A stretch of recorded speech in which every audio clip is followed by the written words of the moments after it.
All right. Good evening, ladies and gentlemen. Welcome to the Sunny Days Media Football Show, Super Wild Card Edition. We made it, Jerry. We Super. made it. Hell We yeah, made we it. did. 18 long weeks. We're finally in the dance, and I cannot wait for the upcoming slate that we have these next 3 days. It's going to be something. Um, really kind of went by fast. Like I feel like we say It that really did. we say that we say it every football season.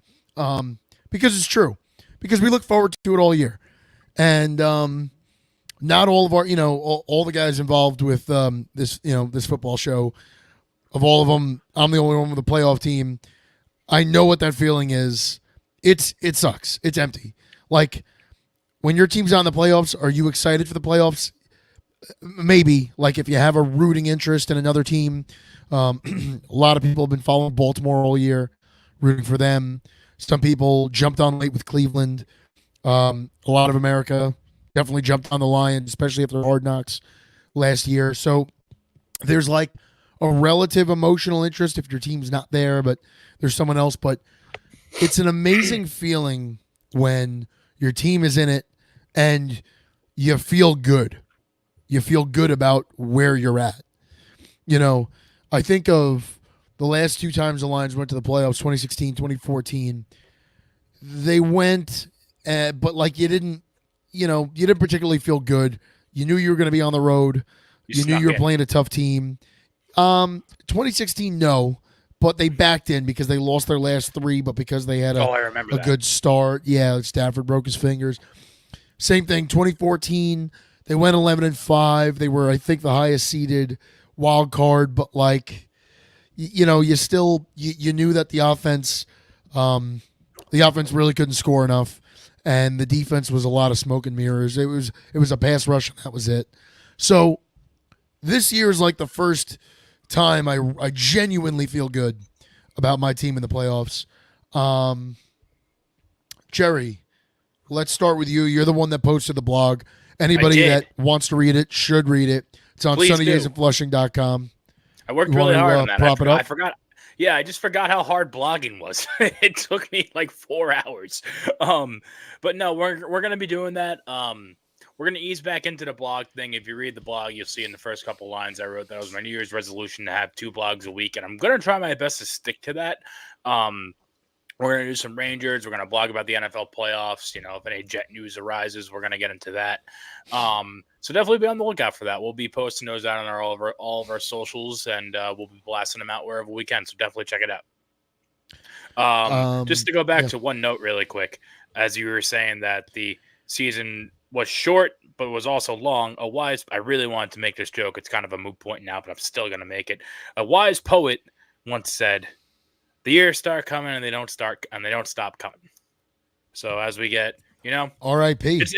it's not funny anymore. But yes, rest in peace to the Smash Mouth man. I don't even know his name, but yes, I really wanted to make that joke. If there's anyone that I would have thought in this world knew the name of that lead singer, I really would have thought it would have been No, no. you. Jerry, we start in Houston Saturday tomorrow, 4:30 p.m. Eastern time. AFC wildcard game, first matchup. Cleveland travels to Houston to play the Texans.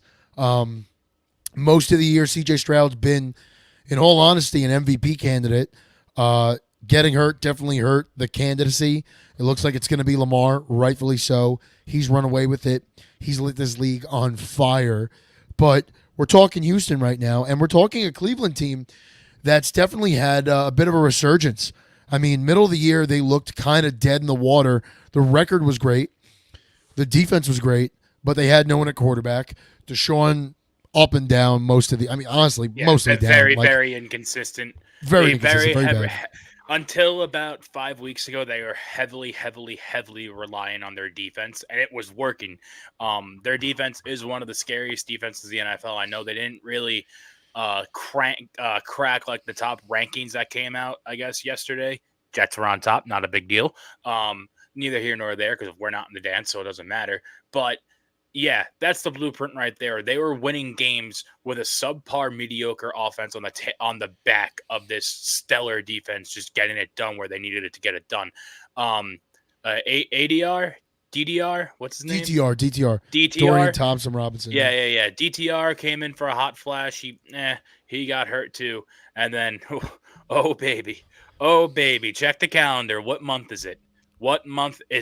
It is January, and Joe, Mr. Elite Flacco, is under center once again, slicing and dicing through everything. And it's going to be something here. I'm actually really excited for this game, and we'll get into the coverage in a second, but I was talking to one of my handicap group chats this morning, thinking about launching a nuclear missile onto the Browns -2.5. I think the Browns win this game handedly. Right now, I have them at 1.5. I don't know what book. This game is going to be on NBC, by the way. So anybody that doesn't have cable, I believe NBC you should be able to get it all Saturday. Really?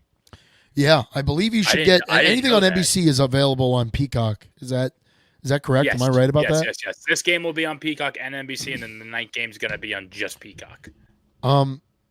Yeah. So this is a line that's definitely moved. FanDuel still has it at -2.5. It's really. Yeah. So what the hell? Where does the score? Where do they get their fucking spread? It used to be from Barstool. The score's like out of Canada, man. I don't know how or why you use that app. What do you use? ESPN? I use ESPN for like general information, and I look at that. The ESPN line, they get their lines from Caesars, and they're not always in tune with everything. But for betting, I use FanDuel. Okay. Well, regardless, Cleveland's coming to Houston. This is a really interesting matchup. Flacco has kind of reinvented himself. He's still throwing picks, but he's also throwing for touchdowns. He's throwing bombs. You almost feel so like I'm split on this game because I really want to see Houston go far. I do, and I don't. Their time is going to come. They're running into a brick wall right now. And it's going to be a tough game for them. Just to backtrack really quick, I know you mentioned C.J. Stroud and his MVP hopeful candidacy. That is out the window. However, I still do firmly believe Offensive Rookie of the Year is up in the air. It's gonna be a tight race for that award. It shouldn't be though, but it's up in the air. But Puka Nacua and then Kyron Williams, both of them have a very, very solid case for Rookie of the Year. Sam Laporta is not going to win it, but Sam Laporta's in got the mix. There's a handful of people who are definitely in the case for Offensive Rookie of the Year this year. But I do think if it goes to anyone, it's going to C.J. Stroud. It should, and it should. I mean, without him, they couldn't win a game. And they literally the weeks he was out, they could not win to a point where we were saying, "Wow, Houston may not make it into the playoffs." We're talking about a team that was. Correct me if I'm wrong, and you probably don't even know it. I don't know it. The over/under on this team going into the season could have been no more than 5.5. 6.5. 6.5. Or 6.5. Okay. 6.5. So I almost took it. Right. So 6.5. And we both should have. We would have been $100 richer. So this was a team that was expected to win between 6 and 7 games. They won 9 or 10. No, they won 10, and they won their division. Now, given they won their division because the Jaguars shit the bed end of the year, but it doesn't matter. Do you won think 10 they looked games. into the spot? Do you think? Because I mentioned this in the blog. I didn't. Well, they were going in regardless. They were going in regardless. Okay. They when they won. They lucked into winning. When they won Saturday night. They lucked into winning the division because Jacksonville had a disastrous end to their season. Also, shout out to Stevie Mack tuning in every week. That's our number one fan. Him and Larry Chiafalo. Gotta give some props to Papa Jerry. But no, they backed into winning the division. I guess maybe, but they didn't back into the playoffs. I mean. The Colts game Saturday night was if they lost that game, they were out, so, right? Or it was winning. Yes, yeah, it was yes, winning. The winner of that game. They kind of lucked into winning that game. Kind of. The Colts made a really bonehead decision on that last drive. Yeah, I would say that. I would say that too, somewhat. But, I'm not saying they don't. I'm not saying they don't deserve to be there because they absolutely deserve to be there. It's going to be a competitive game, but facts are facts. They lucked into the spot. So you think Cleveland runs away with this? Not runs away, but you think Cleveland I wouldn't say run away, but I think they cover 2.5 handedly. I don't think this is going to be a big time high octane game. I think this is going to be. I think all of Saturday, for that matter. We'll get into Chiefs Dolphins in a little bit, but I think all of Saturday is going to be low scoring affairs. I think the Cleveland defense runs a very specific man scheme that the Texans and CJ Stroud in particular struggle against hardcore. So I think that you're going to see the Browns defense here just put it on an absolute clinic and honestly probably walk away with, maybe a touch, maybe 10 points tops. I would say the Texans finish this game with. And I think it's going to be like a 17-10 game. I think it's going to be a very low scoring affair. I like the under, and I like the Cleveland Browns to cover. I could see Houston running into a lot of 3-and-outs, 100% against Hands that down. Cleveland defense. Now, what I do see, at some point, Joe Flacco is going to turn the ball over in this game. Houston does not have a good defense by any means. That's not really anything for Houston. No, but he's going to be going for broke. Joe, yeah, like he's playing with house money. He was on the couch 6-7 weeks ago, 8 weeks ago, whatever it was. Yeah, probably less than that. Also, who was dealt a shittier hand than DeMar Hamlin? Not only did he almost die on the field last year, but then Joe Flacco comes out of the TV booth to just have an all-star 5-game run to basically lock up comeback player of the year. Poor DeMar. I do feel bad, I guess. I don't know. I think Big Cat said it best. About it. Name the award after him. Don't give it to him. What? Comeback player of the year? Yeah, the DeMar Hamlin Comeback Player of the Year award. It's kind of like the Rocket Richard Trophy in the NHL. Name the award after him, but he doesn't. He played like 4 snaps this year, or something like that. I know he didn't really get a lot of playing time. He wasn't. He's not a very good player. He's not, and he was only on the field last year because the Bills' defense was so banged up. Right. It was wrong place, wrong time. It's unfortunate. I don't know. But anyways, in relation to this game, if there is a way for Houston to win, how do you think it happens? Or what does Houston need to do to win this game?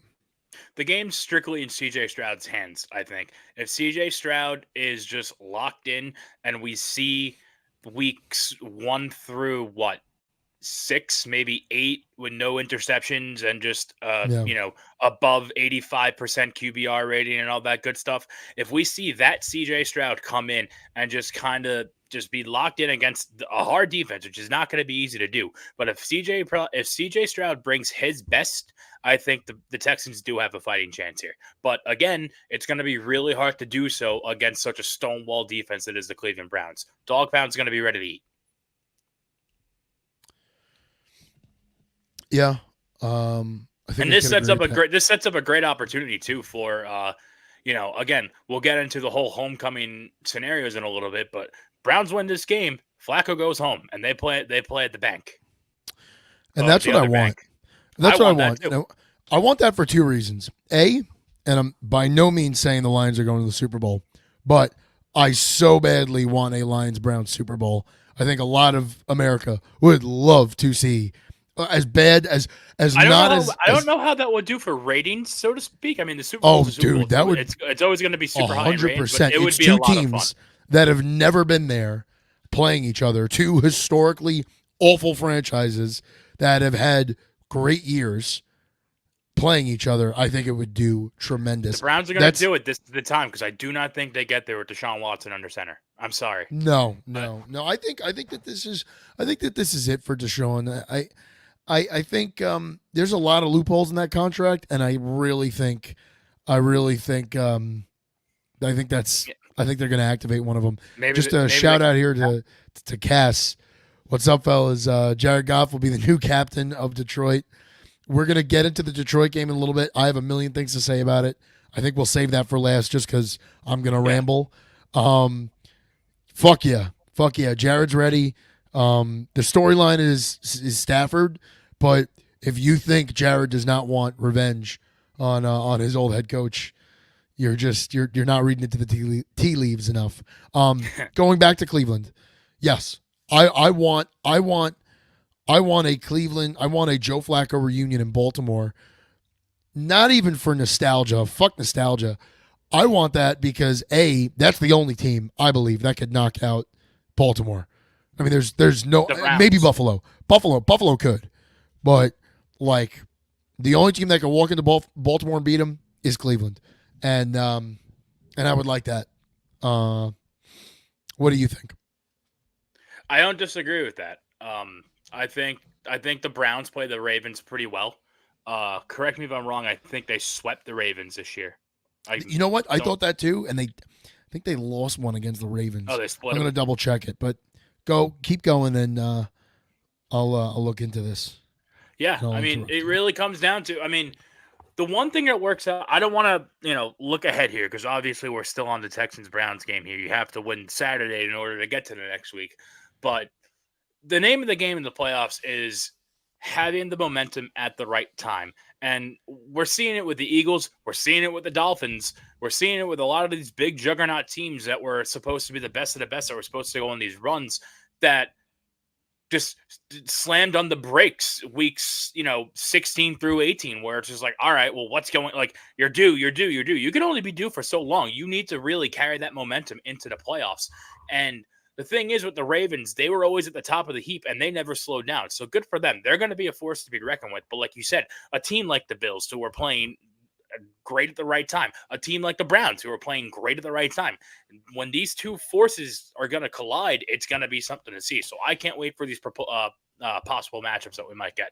They went 1-1 against the Ravens. Ironically, lost in Cleveland and then beat them in Baltimore. In Baltimore. The loss in Cleveland was a blowout, 28-3. The win in Baltimore was 33-31.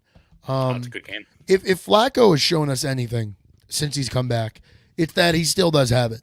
He's got the arm. The decision making is not where it was, I think, and that's just because he's rusty. Like, didn't have a training camp, didn't have a September or really in October. I want to say Flacco came in like December. Oh, I'm sorry, he came in November. It's like, I believe his first game was December 5th. He played 4 games.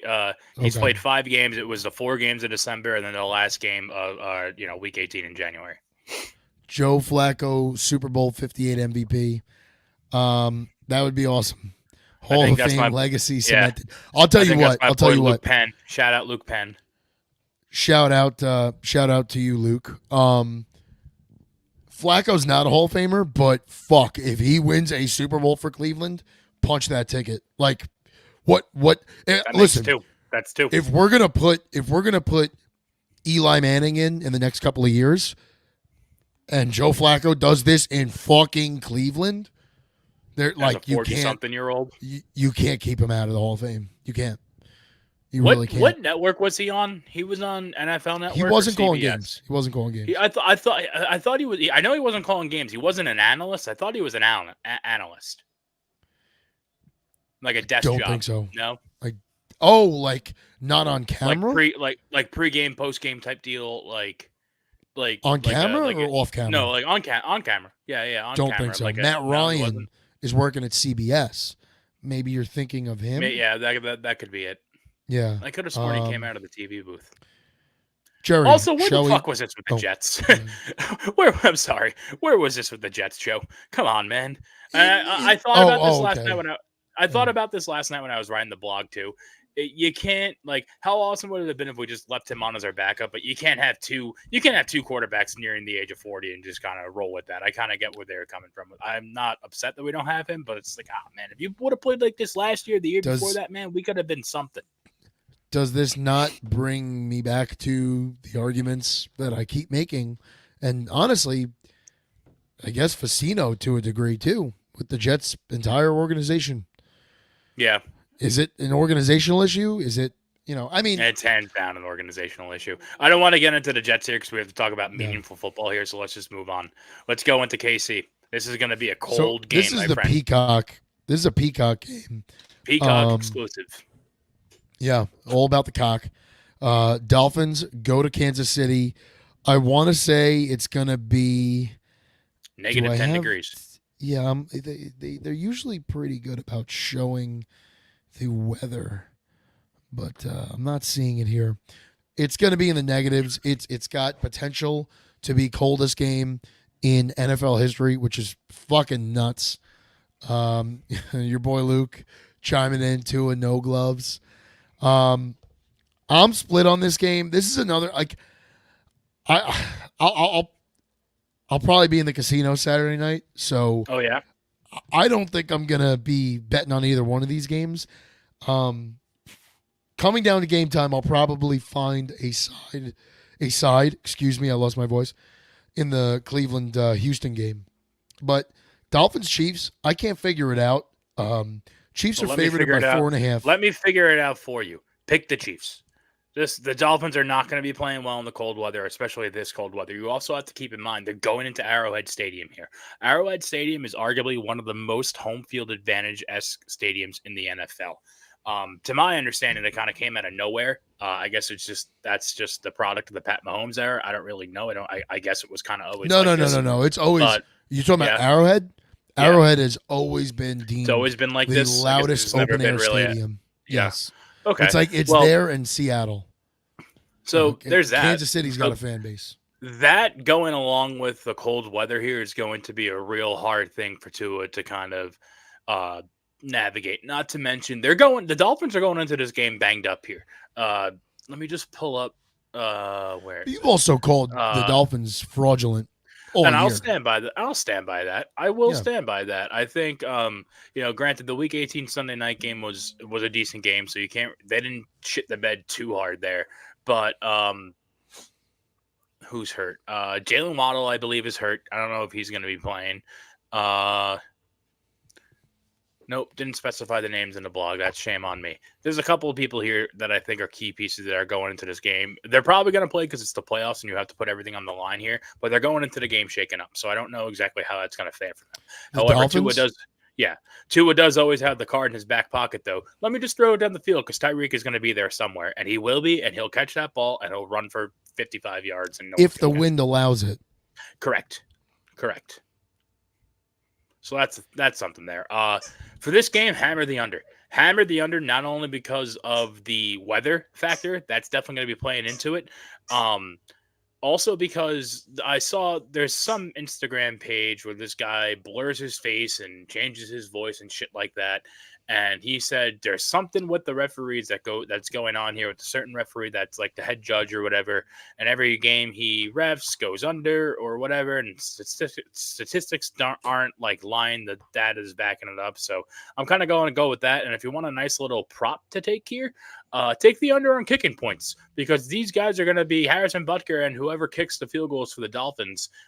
They're going to be punting bricks with their feet, and they're not going to be going well. It's not going to be going far, and the wind, like Pass said, is going to be a gigantic factor here. So be on the lookout for that prop. The only counter I have to that, I don't think it's foolish. My only counter is sometimes these snowy, windy, shitty weather games become relatively high scoring just because of how sloppy the game gets. And you get a fumble recovery for a touchdown that you wouldn't have. You get a punt return for a touchdown that you normally wouldn't have. You get a pick six. You get like odd scoring. You get safeties that come out of nowhere. So, but the good news is it's not that high. It's not that low of a line. We're not looking at a 38.5 line here. We're looking at 45.5.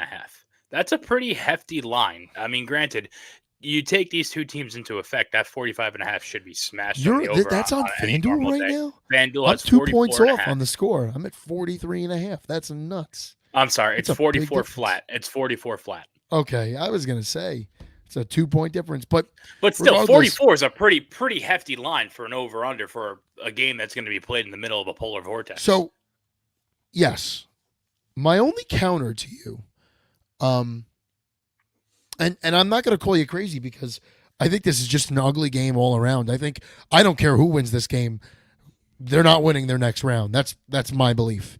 Whether it's the Dolphins or it's the Chiefs, don't care who. Never They're count not out winning their Pat next Mahomes. round. Never count out Pat Mahomes.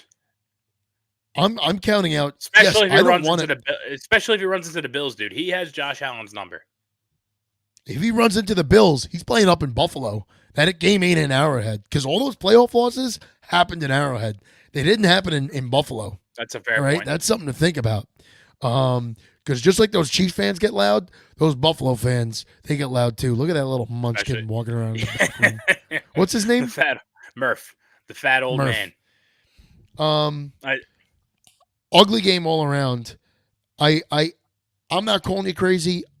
I don't want to throw my money on this unless the roulette table allows me to. They got books My down only in the counter. DR? What? They got books down in the DR. Or are you doing A sports a little, book, but it's do they? not a real sport. They have TVs, but it's not a sports. I don't know. I still have to You're just- email the sports book You're just and bet- make sure you're I'm just going to get betting this game. with you're just betting with the casino probably. Yes. Like it's My point with this Dolphins Chiefs game, as fraudulent as the Dolphins have been, the Chiefs have been very hot and cold. I'm not going to blame Taylor Swift, but they've been distracted all year. I fucking will. I fucking whether will. it's her, I don't know who it is, but they've been crazy distracted. This is not last year's Chiefs. It's not the year before's Chiefs. This is a different team. They look like hot garbage. Pat Mahomes does not look like himself. Kelsey's distracted. Chris Jones is. This team is just. Chris Jones looks good. not- Don't say a bad word about Chris Jones. Chris Jones is Fine, keeping fair, that glue together fair. on defense. Kelsey's not However, the same guy. Kelsey's not Taylor the same Swift guy. sucked the soul out of Travis Kelsey. That's a fact. That's a bygone fact. However, I will say I don't think she's the breaking point for the team itself. I think what we're seeing here with the Kansas City Chiefs is now. You really think she sucked the soul out of him? Hands You down, I really think he joined the. believe My going theory is that he joined the Illuminati. He got made, and then he stopped caring about football. That's my going theory. I think she's a dead fish. I didn't mean it like that, but sure, yeah. She's a little Patrick Starr. That's what I think. But whatever. What you remember last year when Tyreek left and went to the Dolphins? Everyone said, the Chiefs are fucked. Chiefs are fucked. It's over. Blah blah blah. Let's see Patrick Mahomes do it now.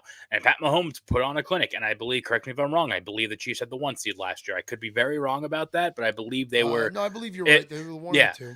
Yeah, exactly. They were a high playoff seed last year, and it wasn't an issue. This year, we're starting to see the big problem of him not having any weapons at all. And he has no one to throw to, and everyone he does throw to, it isn't Pat Mahomes' fault because he's putting it in the breadbasket. But you got Kadarius Toney, you got MVS. I don't think Mecole Hardman's in the fold too much, but he's around. These people, they're dropping these balls that would make tremendous differences. Correct me if I'm wrong, but if you go back to early in the season when Kadarius Toney dropped that pass, that was a game-winning touchdown. That's the difference of these things that could have set them up a couple different spots. What pass? Here. Are you talking about week 1, pick 6 against the Lions? Was that what it was? It was a week 1 no, pick? Yeah. No. That was down to 20. And Brian Branch just kind of fell in his breadbasket and he booked it. Never mind that. But, No, against Philly, yes. Against Philly, Kadarius Toney dropped a touchdown pass. MVS did, but Toney also dropped passes. But it's plays like that are really kind of making the difference here for this offense, which is the reason why they haven't been clicking. However, what they do have in their back pocket to use that has been being utilized this year more than ever is Isaiah Pacheco. Isaiah Pacheco has finally shown up and is being the player that was advertised a season or two ago when it was his rookie year when they were saying the Chiefs have this kid on the bench. He's going to come off. He's going to do marvelous things. And everyone picked him up in fantasy and he did nothing. This year, Isaiah Pacheco played like we were all expecting him to play. And he's kind of been, the one difference maker in this offense that's otherwise been historically speaking, the last 3 to 5 years, elite. Do you remember that scene in The Dark Knight? When the Joker comes to the table and there's the 3 families and they're all talking and there's with the pencil. There's the guy from Hong Kong on the TV and the Joker says, "I know squealers when I see them," and he points to the TV. The guy shuts his monitor off. That's what I think of when I see the Chiefs. What I'm watching, they're wearing red and yellow. They're doing the chop. They're doing the chop in the stadium. Andy Reid's in the sidelines. 15 is under center. Travis Kelsey's out there, and the starfish is up in a suite yelling. But this is not the same Chiefs. No, I don't care. No, I don't not. care. You No, could reincarnate Jerry Rice and put him on that field. You could literally put Jerry Rice to the time machine, put him on that field, put Calvin Johnson on the other side. It doesn't matter. This team has no chemistry. There's no There's no rhythm to anything that they do. The play calling's off. And you know what? The play calling is off. Matt Nagy has done an awful job. I don't know what Andy Reid was thinking rehiring Matt Nagy after the Bears fired him and what's his face? Bieniemy went over to Washington, which was like probably not the best career move to leave. I don't know why he did that unless Washington was giving an absurd more amount of money because it's strongly now Washington possible. just fired their head coach. Well, with Rivera out, it's possible. Yeah, like they're probably not going to hire Bieniemy. You don't think so? I don't think so. He's been arrested a bunch of times. That seems to be the issue with him. I don't know. There's some reason that he's not being hired, and I'm not buying into the whole people are saying it's because of the color of his skin. I don't believe that because there's been other black head coaches hired. He's Mike interviewed Tomlin. At places where, no, we're not talking Mike Tomlin. Like we're talking D'Amico Ryans last year. We're talking Detroit hiring a black GM, and like these we've progressed in the NFL. Not to where I think most of us would like to see, but things have progressed. And Bieniemy is interviewed at places where they've hired another minority head coach, and it wasn't him. So I don't think it's the color of his skin. I think that there's I don't know what the issue is. I know he's been arrested a bunch of times. Maybe that's it, which I feel like we could get over. I believe there might be a domestic violence issue in there, so maybe that's. But whatever, he's part of your organization. Regardless, these are not last year's Chiefs. This is a different team. I don't know what this is. They're a mess, and they might win this weekend. God bless them. They're not winning the following weekend. They're not going to beat Buffalo. They're not going to beat Baltimore in the AFC Championship if they make it there. And you know what? By God, if they do, put my fat ass on a billboard and call me stupid. Go ahead. I don't see it. This Chiefs team isn't good. I am honestly, I'll probably be drunk and stupid enough Saturday night if this line keeps going in the direction it's trending in, that I'll take Miami money line 3 minutes before kickoff. And not that I believe they're going to win. I just have no faith in Kansas City. Kansas City should win. They probably will win. The Dolphins are frauds, but I think the Chiefs they're just as fraudulent. Lost to the Broncos, lost to the Broncos once, lost to the Raiders once at least on Christmas. I mean, what a fucking disaster that game was. How the fuck do you lose? It's in your stadium. How do you lose that game? They couldn't move the ball for dick. It was embarrassing. Fucking embarrassing. Forget Pat Mahomes. For an Andy Reid-led team, I'm really surprised. Really surprised. And I think at the end of the season, give Matt Nagy his walking papers because he's a disaster. That's it. That's all I got on that game. I think else? They will. No, I think they will. No, the only thing I want, I don't know. I'm not gonna bet. I'm not gonna bet against Pat Mahomes, at least in this game. Next week, different story. But in this game, I think it's gonna be a low scoring affair, and I think it's going to be the Chiefs are gonna, spank the Dolphins. Also, heads up, I'm on the Buffalo Trace tonight. Delicious. You ever had very Buffalo good Trace? whiskey? Yes, I have. Very good whiskey. I have a bottle in my fridge. Very good whiskey. Well, you put that in the fridge. Shout out Buffalo Trace. Sponsor us. Yo, that. Oh no, I don't. I don't put it in the fridge. I have all my bottles on top of the fridge. Oh, on top of the fridge. I don't have a bar cart. Oh, my brother had one. I probably could have. No, all right, never mind. Steelers travel to Buffalo. Day. On to the Lord's Day. Let me tell you something right now. This is a hefty spread for not a bad Steelers team. Are they going to win? No. But I do think they cover the 10. I think they cover the 10. I disagree. TJ Watt's out. Like there's I don't believe without TJ Watt, I don't believe in that pass rush. They're a team that's like barely skated by. They're not fraudulent because they're not very good. But they worked their ass off to get here. So hats off to them. They deserve hats to off be to them. here. And if anything, we haven't seen a lot of them with Mason Rudolph. So maybe that's the difference. Maybe that's the difference if you're a gambler. Maybe that's the difference in the spread. They're not going up to Buffalo and winning. They're Like not. I said, they're not winning this game, but I don't think the Bills are going to be able to cover 10 points here. I think it's going to be a touchdown game. Did you see the weather, by the way, for Sunday in Buffalo? No. My friend. Cold? Cold. They're getting a blizzard. So I'll tell you right now. Right now in Buffalo, how far will it let me go in advance? It's going to let me go up to 7 p.m. At kickoff, 22 degrees. The real feel will be 5 degrees. 5 fucking degrees. And by that time, ads are killing me. X. Okay, 1 to 3 inches of snow during the day. Okay, yeah, they're going to play this game. It'll be in the snow. For a Buffalo quarterback, and this is going to get me shot by all the Bills fans that I hope are tuning in. Also, sorry, Jerry, a shout out to Will Hickey, another guy always tuning in.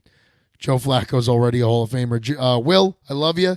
Thank you for your service. I hope Ohio's cool, but Flacco is not a Hall of Famer. But could be after this playoff run. Jerry, go ahead. I apologize. For a quarterback that plays in a place like Buffalo, where the good people of the city of Buffalo have to build underground tunnels to get from point A to point B due to all the snow volume, he does not play well in the snow. So that's going to be a little, if this is going to be a snowy game here, that's going to be something to keep an eye on. And I know the theme of this season has been Josh Allen using his legs and kind of just being that wild card that he's, was in his first 2 seasons, but then matured a little bit, but now it's back. He's going to be running around and shit, but I don't think he's going to be playing all that great football this Sunday afternoon. So that's just something to consider, again, to play into my argument for the Steelers covering 10 points. And again, you watched the Week 18 game, dude. Their offense doesn't fire on all cylinders. I don't think Gabe Davis is going to be playing on Sunday. So that's one receiber down. Is he hurt? Is he hurt? He got hurt Sunday night. He got hurt in the Week 18 game against the Dolphins. I don't know what his deal is going to be, but I mean, you have James Gabe Davis is out. Yeah, he's out. Yeah, so he's not going to be playing. Okay. So that's a big blow for the Buffalo offense today. Yeah. Now you really only have Diggs and you have James Cook in the backfield. That's really it. And then you have Josh Allen. They're going to be running the ball a shit ton, and Josh Allen's going to be one of the main guys holding the rock here. But still, it's going to be, as far as offensive weapons go, I know that, Gabe Davis he's not fucking Calvin Johnson, but he's, he's damn good. Stephon Diggs is going to be locked down to know tomorrow. And who are you going to go? Who else should we be throwing to? You're going to throw to Gabe Davis. Now he's gone. So that's going to be that's a wrench. Let's not act like they don't have tight ends, right? They've got Dalton Kincaid, very good tight end. Who's the other guy they have? I always fucking forget his name. Oh, Dalton Knox. Yep. Dawson Knox. Yeah. I was thinking Dawson's Creek, and I never watched that show. He's not on the. He is not on the injury report, so it looks like both those tight ends are going to play. They'll be running double tight. Yeah, that's probably, I guess, a shit game to bet on too. And okay, so I guess we're in the consensus of we think Buffalo wins. I think Buffalo wins. You think they don't cover the spread? I think they will. Fun fact here, though, that over-under is at 33.5. 33.5, yeah, we're lined up. That's there. Nuts. That's kind of nuts. I think they'll go over. I think they'll go over 33.5 is I think that's something you can. But I will tell you this: that is an over/under. I am literally going to wait till the last minute to bet, because I'm gonna want to see. Yeah, fuck the weather. I want to see what it looks like in that stadium at that time. Because things can change, but it's cold as fuck. That snow ain't melting in a matter of hours. So no. if they're calling for 1 to 3 and really it was like 5 to 8 inches that fell, okay, yeah, maybe you feel good about the under. But you know what though? Honestly, the more snow, the more I'm going to bank on Buffalo because Buffalo's defense is not. They don't play good in the snow. They don't play good in the snow. The team in general. I've saw a statistic somewhere. Jerry's all about the stats here, folks. Saw a statistic Jerry somewhere stats. that said the Bills cover like 30% of the time when there's snow on the ground, and that's team wide. That's not just the defense. That's not just the offense. That's the Buffalo Bills football organization. So something to consider here. But also at the same time, if you look at the Pittsburgh side of the ball, it's not quite the Joe Flacco case here, but Mason Rudolph came in, played 5 games, and I believe I'm going to say this, and I'm probably going to be completely wrong, but I think he went 5-0. Let me pull up their last. Who is this? The Mason Steelers. Rudolph? Yeah. He came. He has not played 5 games in the snow. No, he's no. I'm saying just in general. I said 5-0. So they beat the Steelers, they beat the Ravens, they beat the Bengals, they lost to the Pats. So no, he's not 5-0. They also lost to the Colts. He wasn't. I don't think he was playing never mind. In that Pats game. It was Kenny Pickett. I didn't know that. I didn't know Kenny Pickett came back. Never mind. Listen, I don't know. But wait a minute. Maybe I'm wrong. When When did know. Mason Rudolph? Go ahead. I just their offense is here. Najee Harris, Jesus, words are hard. Najee Harris is running the ball. He's looking good. He's looking like a Steelers running back where it's just power down your throat. George Pickens finally figured it the fuck out, and he's catching balls. He had over 1,000 yards this year. He had a handful of touchdowns. He's looking great, and I just think that their offense is not one to be. Don't write them off. Is all I'm saying. Okay, again, so they're not winning this game, but 10 points is a shit ton of points. And so the narrative. Go ahead. Just to clarify, it was Mitch Trubisky that was playing before. Mason came in on Christmas Eve against the Bengals and has played Christmas since Eve. then. So he's played 3 games. 2-0. No, he's 3-0. It's 3-0. Yeah, 3-0. There you go. Okay, so he's 3-0. Now, given he played a Ravens team without the starters, without Lamar, and they almost lost. That game fucking doesn't matter. But that game mattered. That game mattered for the Steelers, so it doesn't. It mattered for the Steelers, yeah. The only one thing that worries me a little bit here is that the theme of this year, all season long, anytime a spread has been more, I don't know what the minimum number is. Well, let's just call it a double-digit spread. Double-digit spreads have been covering. However, this ain't the regular season no more. This is the playoffs, and all bets are off. So it's a whole different beast. So keep your eye on that. I like the Steelers to cover here. All right. Are we good? We're good on this game. We can move on to Packers go to Dallas. Another high spread. You know what? Yeah. You ready for this one? I am. You're not gonna like it. You're not gonna like this one. You're not gonna. No, I don't give a fuck. I'm good. The Packers are gonna win this football game. I'm good either way, and I'll tell you why. The Packers are gonna win this football game. You know what? You start, Jerry. Tell us why the Packers are gonna win, and go on. The Packers are gonna win this football game, and I think it's just strictly because Jerry Jones sold his soul to the devil in the 90s when he made that Herschel Walker trade and got Troy Aikman and the rest of the crew. And now he's paying. It's the same thing with the Jets here. And it's the same thing with Namath selling his soul to the devil to win Super Bowl III. And there will be no more success in the Dallas Cowboys, AT&T Stadium, Jerry's World, whatever the fuck you want to call it, until Jerry Jones croaks. And I do think that we're looking at an early exit for the Cowboys here. And I would be so happy. So happy. I'm just jumping in the comments here. Stevie Mac, if you're still with us, I want to say Stevie Mac is a Cowboys fan, I believe. So Stevie Mac, jump in the comments, start talking about this game. We're going to throw you up on the show. Okay, we're here. So you think Packers win? I do. For me, as a Lions fan, this is a win-win, and I'll tell you why. And this because is you get the Packers. You get the Packers at home. Nope. Incorrect. Oh, no, Hear me out. Burp. Jesus. Rough day at the office. I'll tell you why this is a win-win. So this is all assuming, and I'm not sitting here telling you that Lions are 100% winning Sunday night against the Rams. I'm not saying that. But in the event that the Lions do, the winner, however this Packers-Cowboys game ends is fine by me. And I'll tell you why. If the Packers win, that means that the Packers are now the lowest seed no matter what happens in the Eagles-Bucks game. And that now bumps the Lions up to the highest highest seed. And so now the Lions host their next playoff game, which would be fantastic because the Lions always play better at home than they do on the road, even though they're a good road team, but they definitely play better at home. Okay? So if that means that we have to host the winner of Bucks Eagles, I'm fine with that. The Eagles look like dog shit, and we already beat the Bucks in the regular season. I know that regular season is not the same as postseason, but I feel good about us lining up against the Bucks. I don't think it would be a high-scoring game, but I believe we could win that game. Now, other scenario. Cowboys win. Jerry's wrong. Cowboys win. It's very likely. No problem, fella. And I could tell you, okay, so Stevie Mac is still here. He is a Cowboys fan.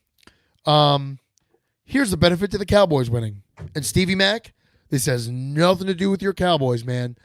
I got no qualms with them. It's more of an issue with Brad Allen, that officiating crew. But it happened in Dallas. We got fucked in Dallas. It happened on national television. Everybody, every gambler, every NFL fan, every Lions fan, every NFC North fan, every Dallas Cowboys fan knows damn well, the Lions absolutely should have won that game. Were there a couple things they could have done different? Sure. Could Dan Campbell have kicked that extra point instead of going for it? Sure, he could have. But the fact of the matter is, Brad Allen got it wrong. Taylor Decker reported himself eligible. Everybody on that field knows it. We've all seen the videos. We've seen the billboards in downtown Detroit. We've seen the Pop-Tarts post on Twitter. We've seen all of it. And I think that the Cowboys walked into their locker room after that game, and they all said, and rightfully so, they busted their ass. I got no qualms with them. I think if I'm a Cowboys fan, I'm looking at that like, well, we got away with one, but it's a win, and shit, I'll take it. Cowboys average 40 points at home. Cowboys haven't lost a game at home since 2021. Holy shit! Really? Yeah. I didn't know that. They're like 17-0 at home at this point. Lions walked in there and they beat them. On the eye test.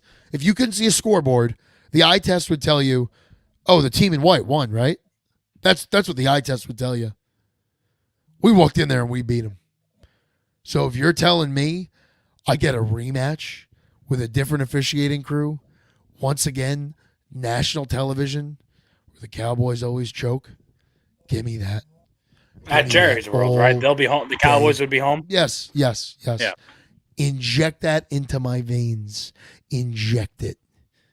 I'll be ready. I cannot wait. I'll tell you the truth. I'm low-key rooting for the Cowboys to win because I want that game. And I want it in their building. I don't blame. I think America wants that game. This is the only. I think the NFL wants that game. Yeah. As far as upsets go, this is the only possible one I have on my card for the weekend. This is the only one I can really see happening just because I don't know. Something goes wrong here, and then Jordan Love just balls the fuck out. Is it going to happen? Probably not. But this is the one I can kind of see just being like, you know what? Yeah, maybe. I think it's going to be separate on my I think it's going to be a different ticket as opposed to my 3-pick parlay for each game on Sunday. But see what happens. I'm excited. And honestly, now that you put it in perspective like that, I kind of hope they win too. But I still think the cheese does have a chance here. Don't count them out. And listen, I'll take that too because Cowboys are out. They're a threat. That would mean, once again, we get another home playoff game. I'm fine with that. And then let the Packers travel to San Francisco, see what happens. But truthfully, however that game ends, I'm happy. I'm truly happy. I am. If that means if that means the Lions get their rematch, if they win Sunday against the Rams, give me that rematch. Hell yeah. Give me that rematch. In front of the whole world, give me that rematch. Absolutely, 100%.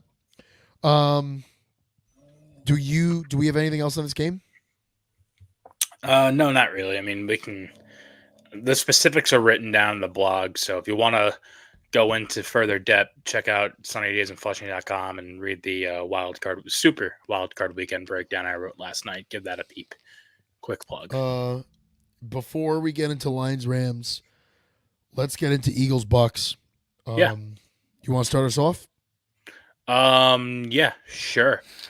So I know, um, the Eagles had a tough final stretch here. But that being said, I do think. Actually, you know what? No, I. There's a situation here where the Bucks might walk out on top, and it relies solely on Baker Mayfield just playing with a chip on his shoulder like he usually does. And it's nothing. The Buccaneers have a pretty solid defense here. They have a guy on their defense named Yaya, or what is it? Where is it?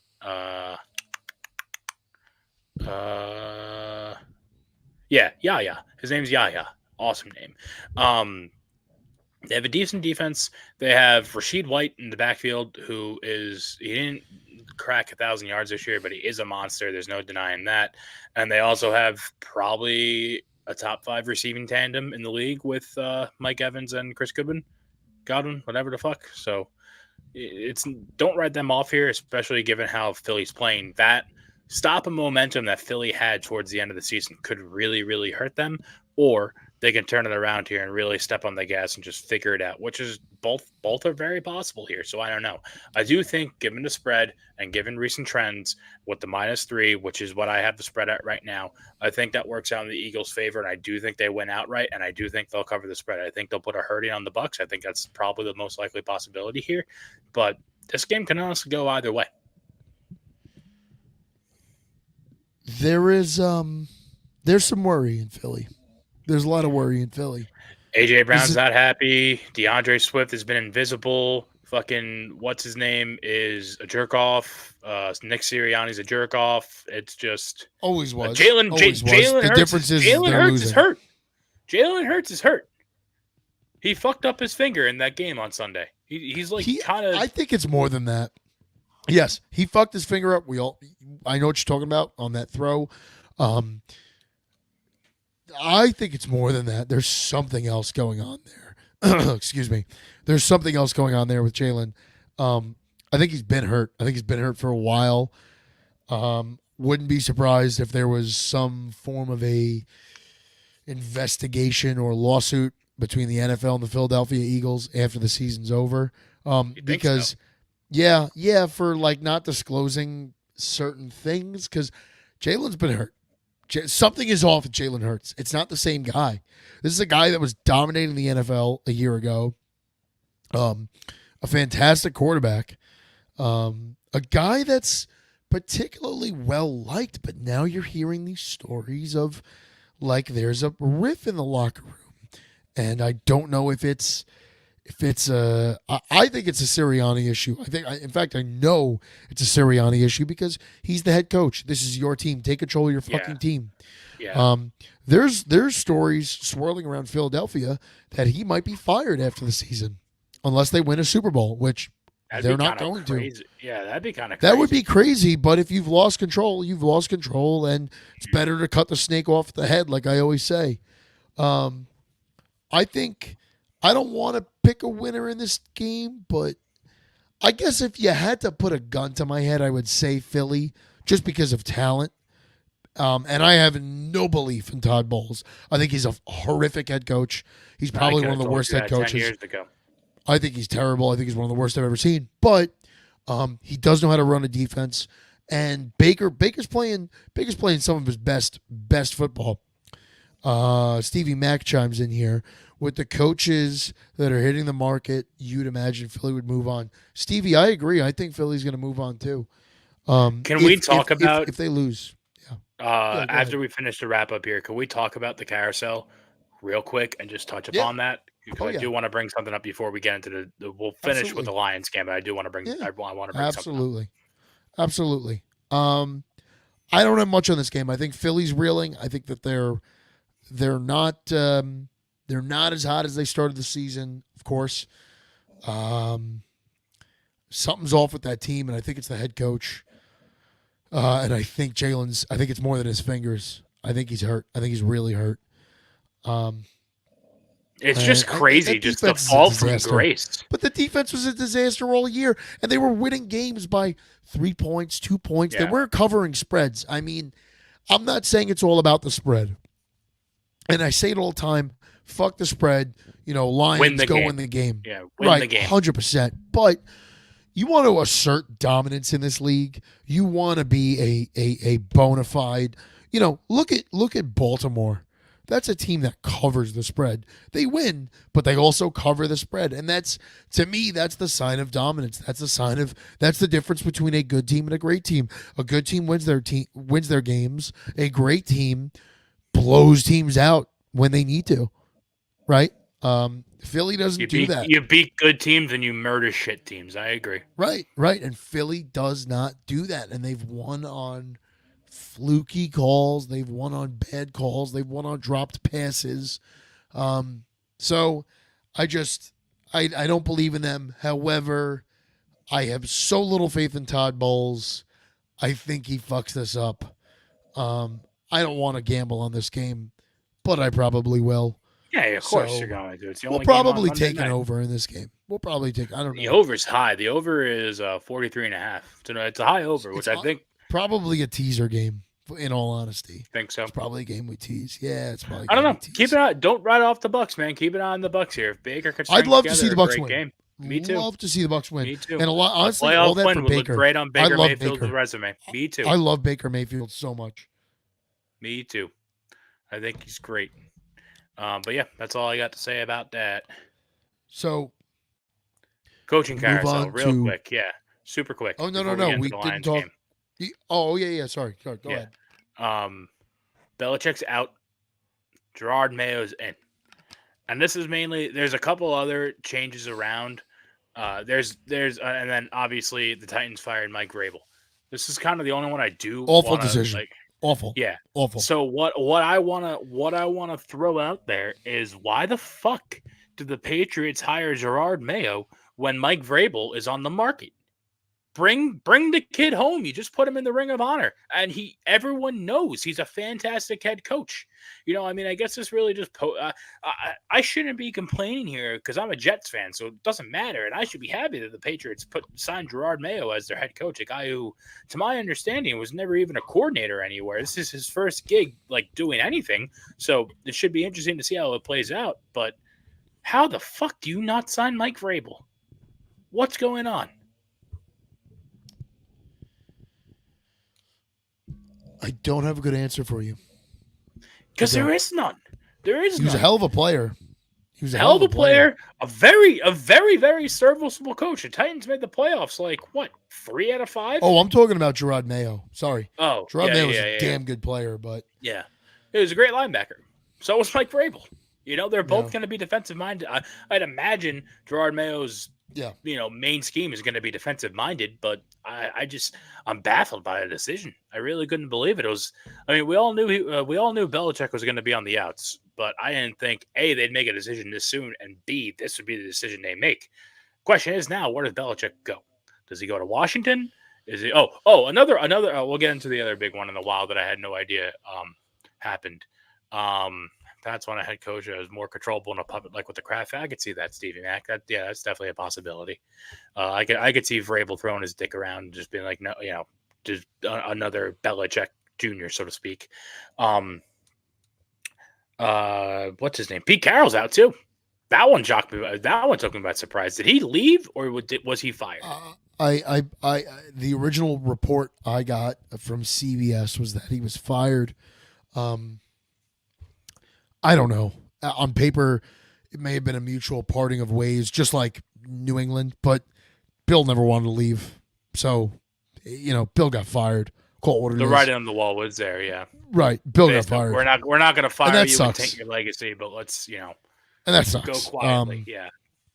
Because we say this all the time, and I wish Vicino was here for this because he could really shine a light on this. In the NFL, we as fans, players say it, coaches say it. You're hired to be fired. That's the inevitability. It's There's crazy very to think few about. guys. That's sports in general, dude. It's wild. I mean, that is sports in general, but definitely the NFL. The head coach wears it.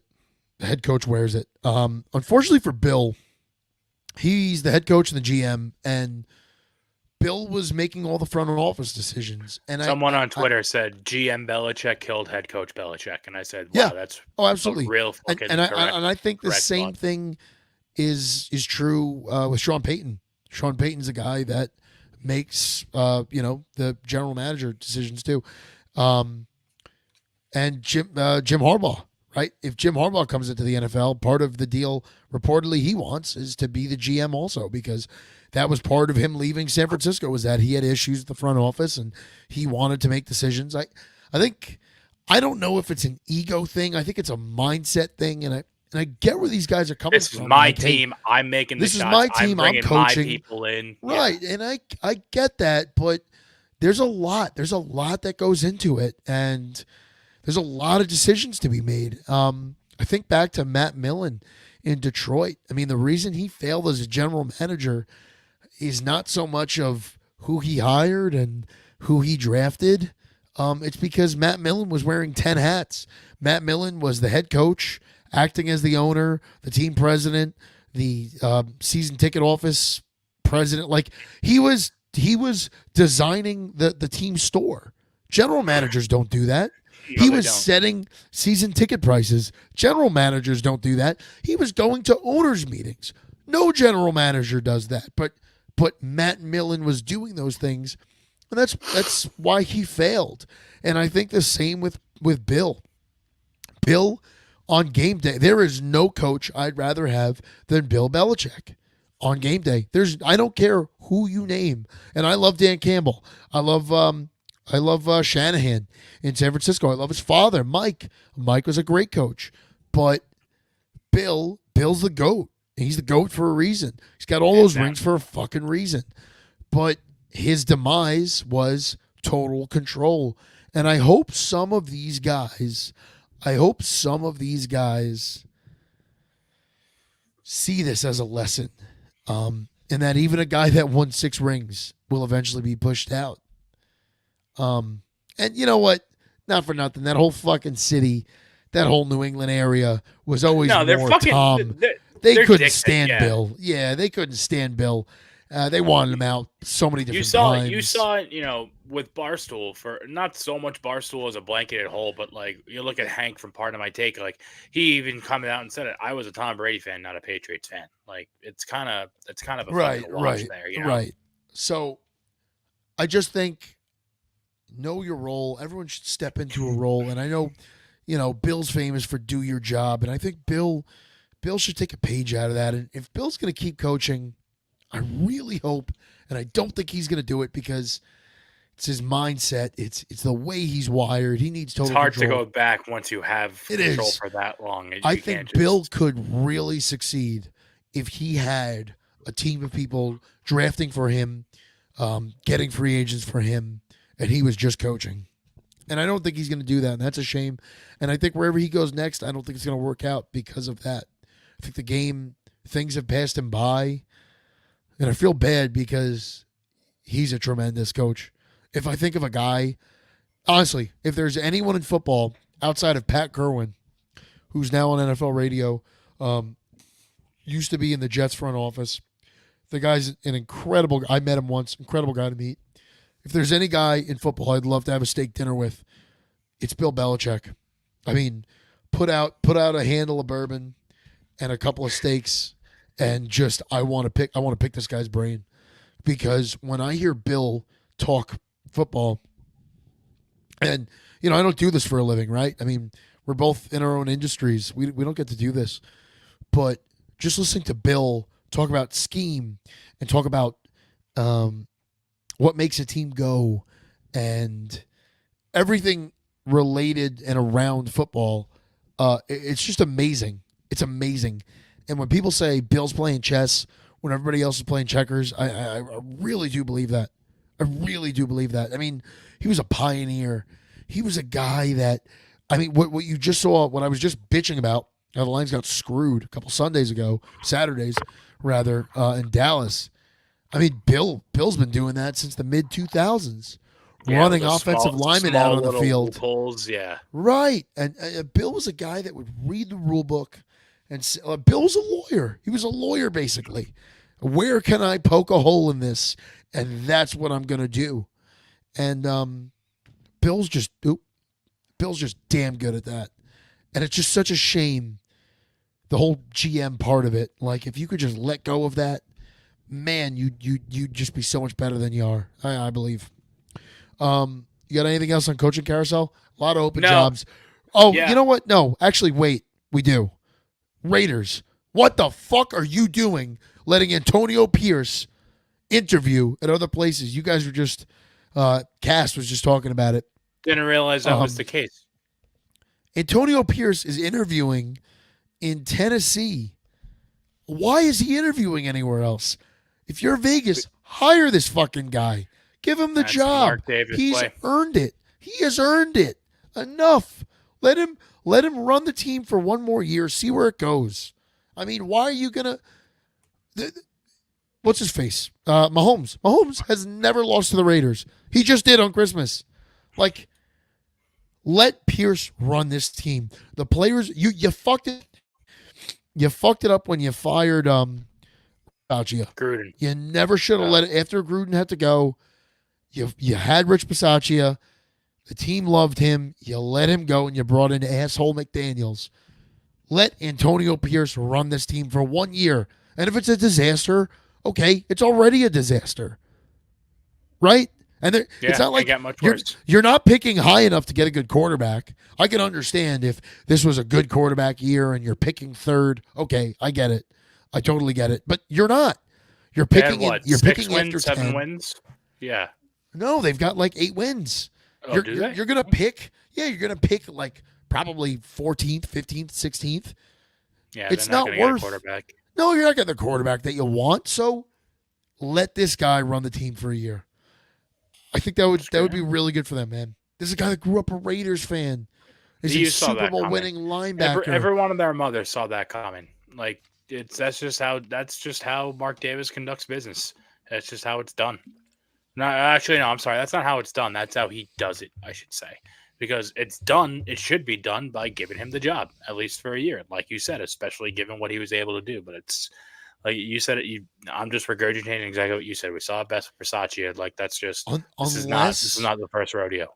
Unless the Raiders have their eyes on like Ben Johnson, who's the Lions offensive coordinator. He's the hottest name out there. Everybody's talking about him. If that's your goal, okay, maybe. But I'll be honest with you, I don't care who the hottest name is out there. I think you got to think about roll your with guys. You got to Ben. think about your guys. Yeah. Yeah, you got to roll with Ben. I'm not Ben. I'm sorry, Antonio Pierce. He's earned it. He's been fantastic. This should be his team. So, I don't know. It's going to be an interesting offseason, my friends. Yeah. But yeah, let's get into it. Yeah, I was about to say, before I totally lose my voice, let's get into it. Matt Stafford comes back to Detroit as a Ram to play the Lions. He's been back, right? This isn't the first time. No, we played them. We but played he them in hasn't LA. been at Ford Field. Okay. Yeah, he hasn't been at Ford Field. I didn't want this matchup because it's doing what I thought it would do, and it's ripping Lions fans apart. We're eating each other alive, and it's pathetic. My stance on this, Stafford's the reason I became a Lions fan. Stafford's the reason I fell in love with this team. Stafford's the reason I have this podcast.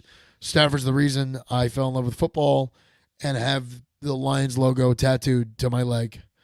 That being said, he's not here anymore. I love him. I love him dearly. He didn't want to be here anymore, and I don't blame him for that. But he's not our quarterback. Jared Goff is. Jared Goff is our quarterback. Dan Campbell's our head coach.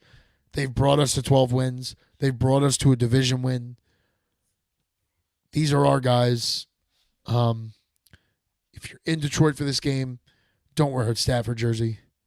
Literally, just wear a sweatshirt, wear a t-shirt. Don't do that. Like, it's gonna spark a fight. It's gonna spark a screaming match. Just don't do it. You want to wear your Stafford jersey? Sit on your couch and do it. And I get it. I get it if you do. But sit on your couch. Sit on your couch and do it. Don't do it in public. It's going to start a fight. It's going to start problems. I think the lines are locked and loaded. I think they're coming in hot. There's a reason that they're 3-point favorites. Also, really makes me feel a lot better that everyone at ESPN picked the Rams. So that makes me feel great about this.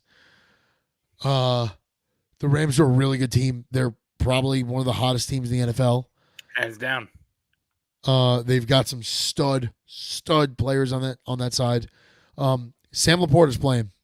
I know he's listed as questionable. He's playing. Is he? He's practicing with a knee brace. He's practicing with a big ass knee brace.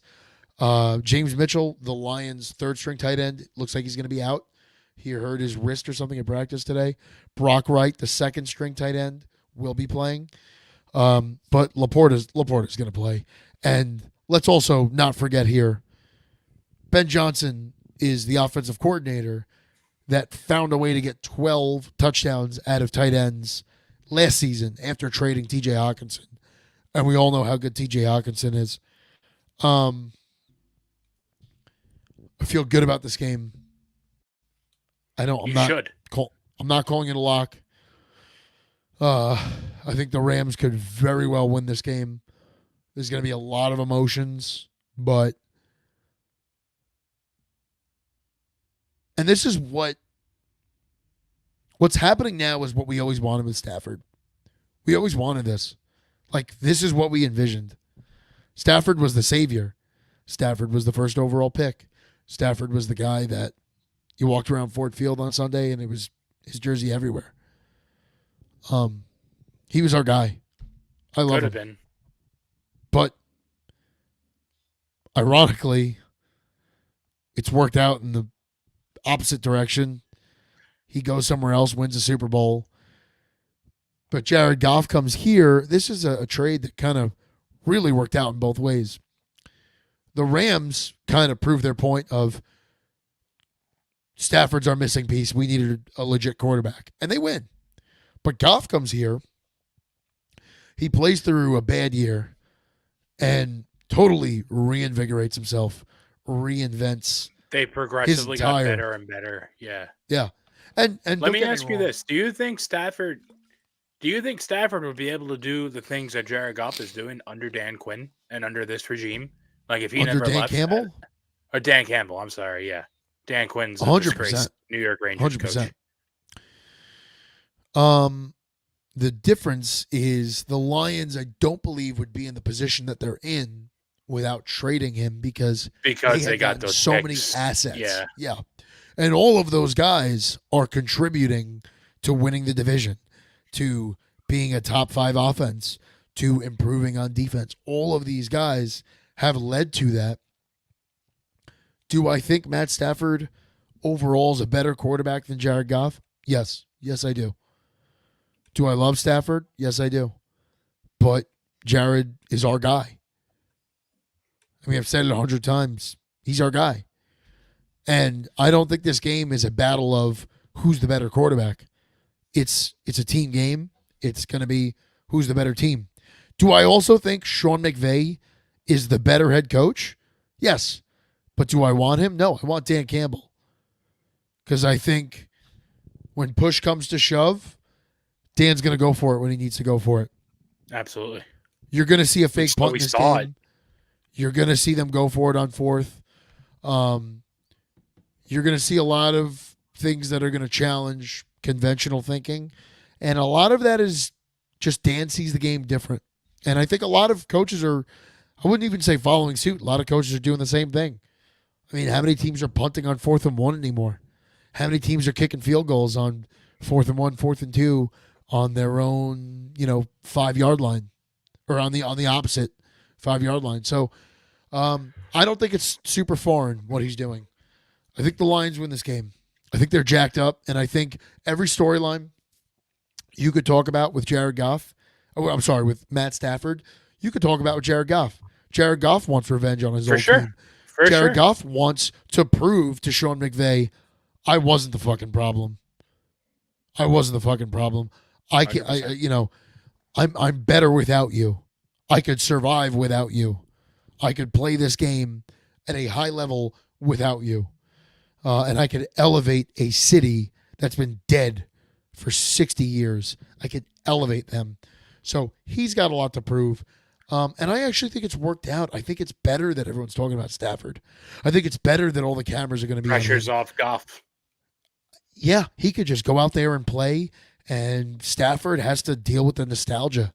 There's no nostalgia for Yeah. Jared. Yeah, it's the guys on the other side, but it's not your old building. No. It's not a lot of your And old it never was teammates. because he didn't. I don't believe he played at SoFi. So he's in the clear. I believe he left when they were still at the Coliseum. I could be really Uh, wrong about that, but I think that's the case. I don't know if they played there in 2020. You might be right about that. You might be right.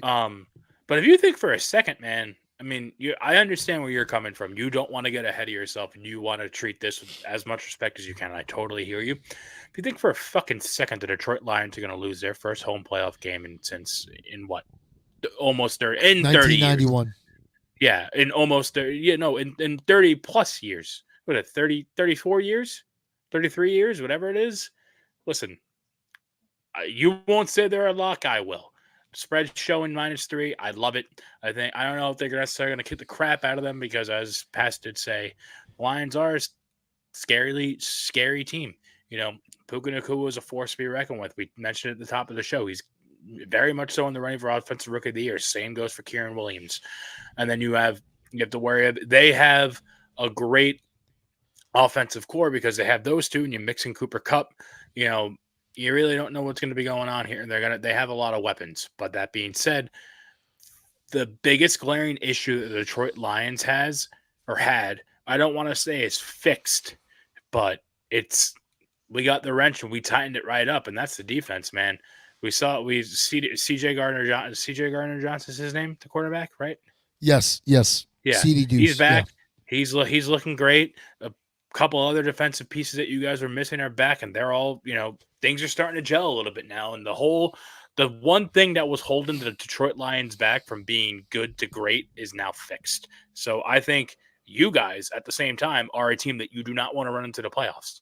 Obviously, you have to get past Sunday, but I wouldn't go into this game worried one bit. But I'm not a diehard fan like you are, so I can understand your reservations. When I think about the game, I guess I get a little nervous. I guess. But I feel good. I feel really good about this team. You absolutely should. You're gonna be very happy with the outcome. And like Detroit, I don't live in Detroit. I live in New York. Detroit deserves this. They've been waiting for a winner for so long.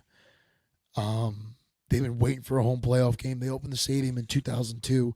They've never hosted a home playoff game in that stadium. They deserve a winner. Those fans deserve a winner. We deserve a winner.